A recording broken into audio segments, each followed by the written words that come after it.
Welcome to Oakland Nursery YouTube channel.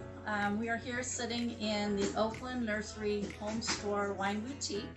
I'm Lee and I'm the wine specialist here, and we're here today to talk a little bit about summer wines.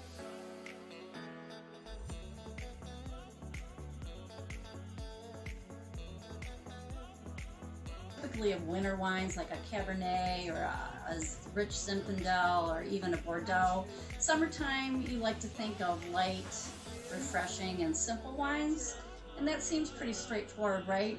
But sometimes people might have a hard time translating those light, refreshing, simple characteristics into actual wine characteristics. So that I thought I'd try to explain a little bit for those that need that extra amount of information. So when I talk about a light, simple, refreshing wine, what wine characters am I referring to? So first of all, probably one of the most important would be the body of the wine. So you can always go back to that old analogy of full fat milk versus low fat milk. It's really the heaviness of the wine. So you want the lighter side of things. And another really important characteristic would be acidity. You want something very thirst quenching, so think of yourself of biting into a lemon and that refreshing feel that you get. You want that acidity to be present in the wine.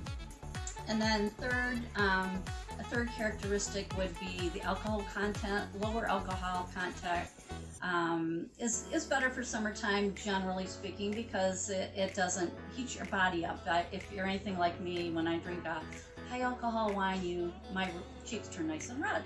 And then the fourth characteristic is the tannin level, and that is actually the dryness level of the wine.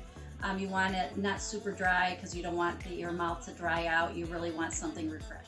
So then we turn to some examples. I picked 4 wines here that 2 you're probably very familiar with and 2 maybe not so familiar with. The first one being a Sauvignon Blanc. This one's from New Zealand. This has got a lot of those citrusy characteristics, so when you think of that biting of the lemon, that takes care of that for you. And this happens to be a very good wine from Marlborough, New Zealand. And then the second one is a Pinot Grigio, and this one is from Italy. What makes this different than maybe it's this one over here? It's got more green apple characteristics, but still some citrusy notes, so a little bit different than this one. This one you may have not heard of before. This is a really interesting wine. You won't find it in a lot of places, but I happen to really think it's really cool, nice wine. It's called Chocolate, and this is from the Basque region of Spain, and you can also be called Chocolina, but what makes this unique, along with its citrusy notes, is it's kind of spritzy. And in the Basque region of Spain where they make this, and I think it's the only place they make this wine, they make a big presentation of the wine and they pour it from way up high, and the spritziness comes down and pours into your glass. It's beautiful. It's really cool.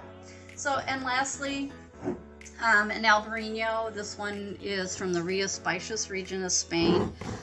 This is lovely. This wine is a lot of times described as sea breeze in a glass because it just gets this region of Spain gets a lot of Mediterranean influence, and it gives it that briny, citrusy, a little bit of salty notes, and it's just lovely for summertime.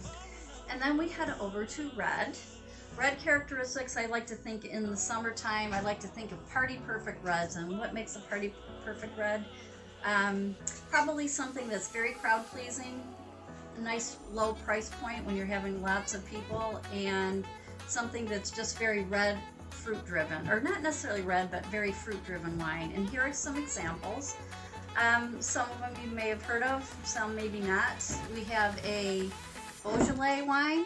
This is used with a Gamay grape, and there's little or no oak on here, and that's what makes it kind of fruit driven and easy to drink. Great with a barbecue. All these are actually, I think I might not have mentioned that, great with a barbecue too. Then we have a Pinot Noir, and it's summertime. Pinot Noirs tend to be, or you can be, lower in oak, kind of cold weather Pinot Noir grapes, so you get a lot of that tart red fruit. It's kind of refreshing. A red from Valpolicella region of Italy. This is another example of low on the oak, lots of red fruit. And then finally, this is our new find this summer that's so exciting. It's from It's a bunch of hippies that got together to make some wine in Northern California, Brock Cellars. And they're much more than just hippies, but they're very cool people. They're sustainable, biodynamic, and what's really good about this is you can chill this. Actually, you can chill all of these wines, but this one tastes phenomenal chilled. And when you chill red wine, it's not necessarily out of the refrigerator, like that 34 to 38 degree chill. It's just a slighter chill, maybe 30 minutes in the fridge or in an ice bucket for about 15 minutes. And that just gives you some nice options for the summer.